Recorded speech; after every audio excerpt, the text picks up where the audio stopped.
lista para la barraca, seguimos visitando, conociendo y presentando a integrantes del Manifiesto Argentino. Y Fortunato Malemachi nos recibe en su oficina del CONICET, donde él es investigador superior, también docente de la Universidad de Buenos Aires, sociólogo y especialista en religiones. En sociedad, cultura y religiones. Ahí está, Esa es mejor. Un poco más amplio. Muy bien, gracias Fortu por recibirnos acá. Y queríamos tocar algunos temas de las semanas o de los días anteriores y de lo que viene también en este marzo caliente. Y fue muy masiva la marcha del 8M, pero hay un punto de los que se reclamaban que tenía que ver con la despenalización del aborto. ¿Vos crees que este gobierno dio el visto bueno o abrió la puerta al debate como oportunista para hacerlo picar un poco a la Iglesia y al Papa? No creo para nada eso. Yo soy de los que sigo creyendo que los movimientos surgen porque hay movilización, hay conciencia, hay trabajo hecho durante años. Después los estados van viendo y los gobiernos, depende del que sea, lo toma, lo hace suyo. Y la historia está llena. El peronismo en el 54-55 puso el divorcio, no hubo más educación, puso el Estado laico y bien. Después el de Alfonsín también, no estaba en su programa el divorcio, para hablar de estos temas, ¿no? Sí. Luego el matrimonio igualitario. Acá me parece que hay que verlo. Mi epistemología de análisis social es partir de los actores. Hay una fuerte demanda de democratización en la sociedad argentina con respecto a estos temas. Nosotros hicimos una enorme encuesta sobre creencias y creencias religiosas. Nos daba que casi más del 66-67% de los creyentes religiosos estaban de acuerdo en la despenalización del aborto. Y digo despenalización y digo profundización porque el aborto ya existe en la sociedad argentina, lo que es aborto clandestino, y lo que se trata es de ampliarlo. Es decir, no que no solo sea para las mujeres violadas, peligro de la madre o problemas con el feto, sino que sea también cuando las mujeres decidan, cuando quieran, cómo, con quién, en qué momento tenerlo. Creo que la sociedad argentina está muy preparada. Los grupos religiosos, algunos salen más que otros, el mundo evangélico muy movilizado, sectores católicos de grupos más pro vida también están movilizados, pero veo una cierta tranquilidad en ese mundo porque saben que, como en la mayoría de los países del mundo, es un proceso que avanza en derechos y creo que está ahí. Ahora, que los dirigentes y los miembros de los partidos políticos en Argentina se tienen que poner las botas, se tienen que poner los trajes, es ahí la discusión, discutir con mis diputados, ¿por qué los que yo voté? ¿Qué quieren?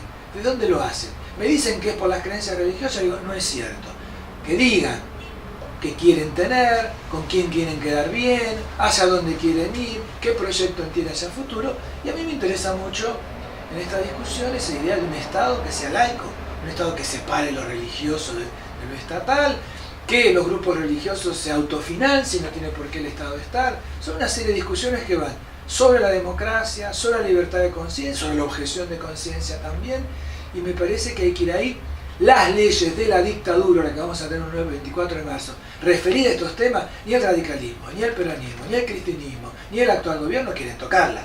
No seamos cínicos, no seamos hipócritas, queremos avanzar en democratizar, eliminemos todos los decretos de la dictadura que le han dado ese privilegio a la Iglesia Católica y a otros grupos religiosos.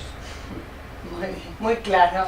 Más allá de los temas puntuales que discutimos, abrir estos otros. Y con respecto justamente a meternos en la Iglesia Católica, se cumplen en estos días, ya se cumplieron 5 años desde que fue elegido Jorge Bergoglio como Papa Francisco.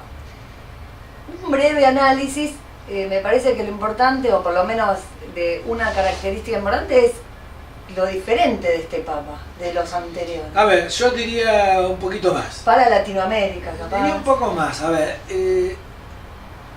Soy de los que cree que Bergoglio es importante analizarlo en su historia, en su momento, y lo que tiene que ver la dictadura, complicidades, democracia, una manera de entender el poder de la Iglesia Católica en Argentina, lo dijimos antes, y el vínculo compartido con el Estado. A Francisco hay que entenderlo en la continuidad de los papas, es decir, yo tengo que comparar Francisco con Benedicto XVI, con Juan Pablo II, con los demás. ¿Por qué? y porque el carisma que llamábamos de las personas que ocupan cargos se comparan con cuánto le puede poner esa persona, es importante, pero las limitaciones estructurales están en el cargo de ser jefe, aunque no le guste a alguno, de la Iglesia Católica y sobre todo presidente responsable del Estado del Vaticano. En esta doble dimensión, que no es nueva, no es eterna, es construida a fin del siglo XIX, es donde hoy se mueven los papas. Entonces hay que verlo ahí.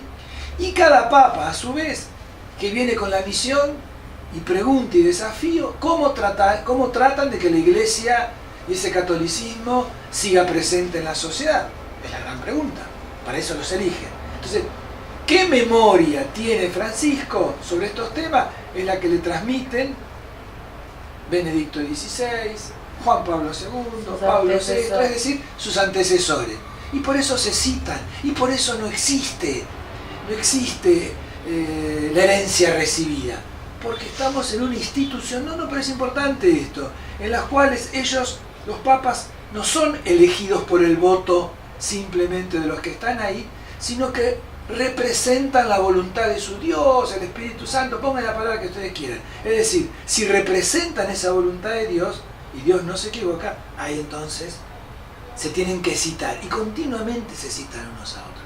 Ahora, los acentos, las motivaciones, y Francisco llega después que el otro renunció, cosa que nunca había pasado en toda la historia de la Iglesia Católica, que renuncie, es decir, que no se muera en el cargo. Y el tipo se va diciendo, no lo puedo manejar más esto. Entonces, bien, ¿qué quiero decir con esto? Que su manera de entender cómo sortear la crisis era, Juan Pablo II, ¿cómo la sorteó? Dijo, bueno, creía que el principal mal era el comunismo.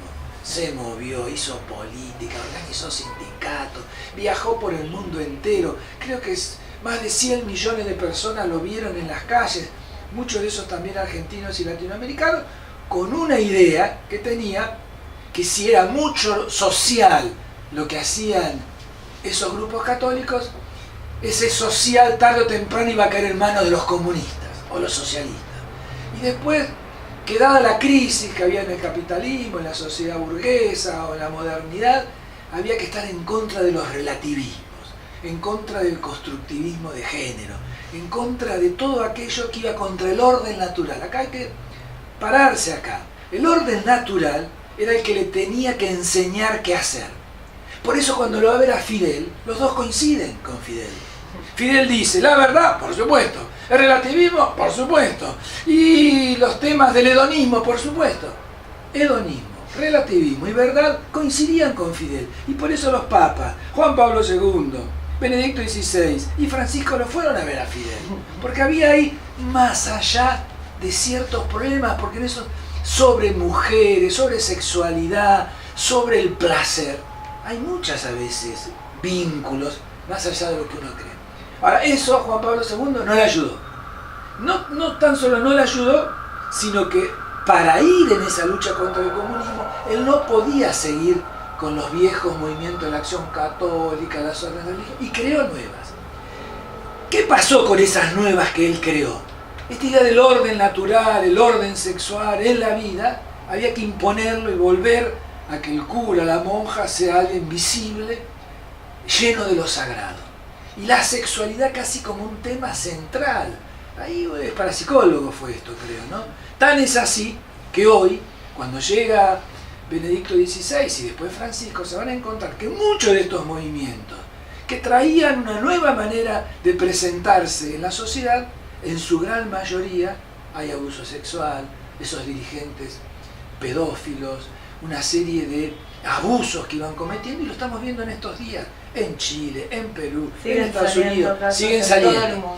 Y con un gran problema que ni ninguno de ellos tres ha logrado resolver, que es decir, los mandamos presos a la justicia y a otra cosa. Entonces Francisco llega, tiene la idea que hay que ir hacia lo social viviendo en América Latina. La salida de la iglesia es no quedarse en estos temas, en ir a lo social, y entonces hemos visto en lo social en un mundo europeo muy a la derecha, donde partidos comunistas y partidos socialistas se han hecho más neoliberales que el resto. Entonces el mensaje ese papal en Europa, donde dice, un inmigrante es una persona un refugiado es una persona, un trabajador es una persona y tiene derecho, aparece como subvertidor.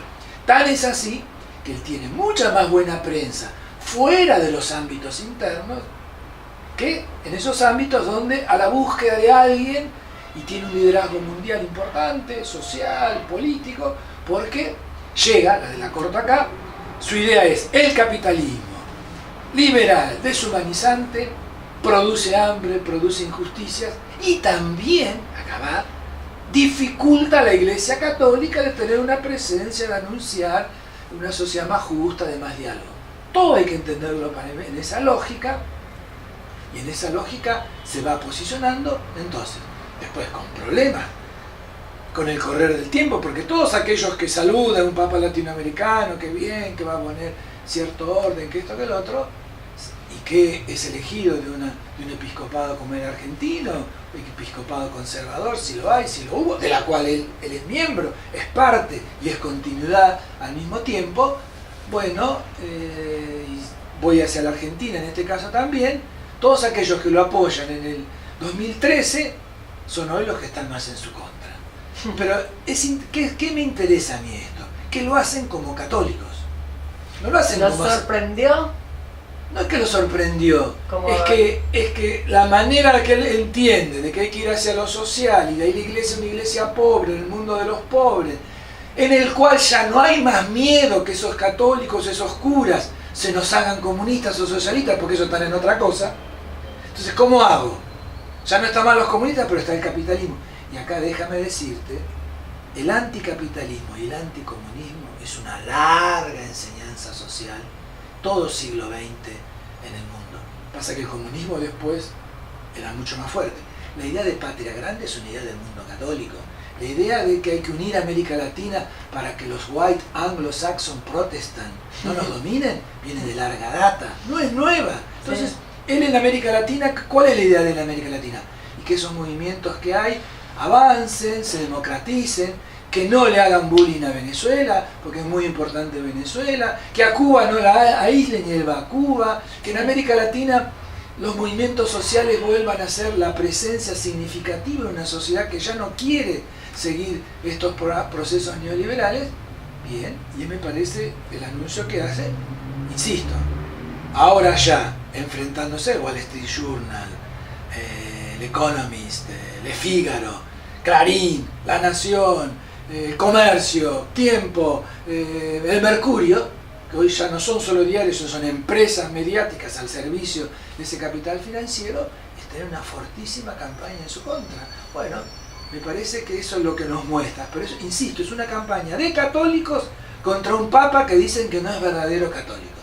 Mientras en las décadas anteriores era el papa que decía quién era el verdadero católico, cura y lo echaban, que esto que lo otro, ahora son ellos que asumen, con lo cual me muestra otra vez como lo político, lo religioso, lo social está entrelazado, más allá que nos digan, más allá que nos cuenten cuentos, más allá que ciertas ciencias sociales se haya dejado deslumbrar por la secularización, la desaparición de lo religioso. Y yo leo artículos hasta hoy, porque la ciencia dice, como si la ciencia dijera algo en este momento histórico donde todo está hecho trizas, porque la ciencia y la religión, estos son los que quieren estos pares, ¿no? Ese era el modelo de Ratzinger, era el modelo de Juan Pablo II. La ciencia de un lado, la religión del otro, le dice no, lo que me preocupa es lo social, entonces los deja sin saber para dónde ir. En este entrecruzamiento de lo social y todo lo que dijiste, ¿no? Una clase que nos estás dando. No, ¿cómo pensar hoy, ahora, la democracia que vemos apretada o lastimada, o algunos hasta dicen que casi ya no es un país democrático este? No, yo creo que nuestro es un país democrático, no hay dudas. Lo que hay que empezar a reflexionar es a qué se debe que vastos sectores sociales lo apoyen. Eso es lo que me parece. Si se quiebran ciertas certezas, ciertos análisis, es decir, bueno, los trabajadores, ¿quién vota? ¿Quién no vota? Los sectores informales, ¿de dónde le viene el voto a esta utopía neoliberal? Porque el neoliberalismo es una utopía que si yo me rompo el traste y yo me pongo primero, voy a ganar, voy a salir. Para eso, poco Estado, poca organización social, poco nada. Y los otros que se caen, un poco de política social.